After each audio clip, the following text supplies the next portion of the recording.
জাতিসংঘের প্রায় সব মৌলিক চুক্তির অংশীদার হলেও এখন পর্যন্ত গুম থেকে রক্ষার আন্তর্জাতিক কনভেনশনে স্বাক্ষর করেনি বাংলাদেশ। আর এ নিয়ে সম্প্রতি গঠিত অন্তর্বর্তীকালীন সরকার মানবাধিকার ইস্যুতে বিশেষ গুরুত্ব দিতে চায়। তারই পরিপ্রেক্ষিতে এবার গুম থেকে রক্ষার আন্তর্জাতিক কনভেনশনে স্বাক্ষর করতে সম্মত হয়েছে অন্তর্বর্তীকালীন সরকার। এতে আশা করা যাচ্ছে খুব দ্রুতই জাতিসংঘের গুম বিষয়ক কনভেনশনে যুক্ত হবে বাংলাদেশ।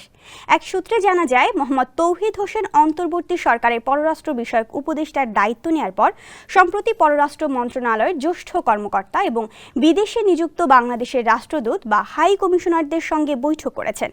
এই দুই বৈঠকে পররাষ্ট্র উপদেষ্টা জানান, বর্তমান সরকার মানবাধিকারে বিশেষ গুরুত্ব দিতে চায়।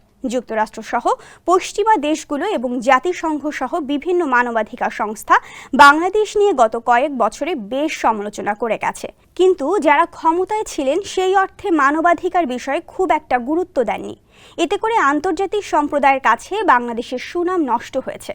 বর্তমান সরকার মানবাধিকার ইস্যুকে প্রাধান্য দেওয়ার লক্ষ্যে গুম থেকে রক্ষার আন্তর্জাতিক কনভেনশনে স্বাক্ষর করা হবে। শুধু তাই নয়, অন্তর্বর্তী সরকার মানবাধিকার সংস্থাকে যথাযথভাবে কার্যকর করতেও সিদ্ধান্ত নেওয়ার প্রসঙ্গটি উঠে আসে।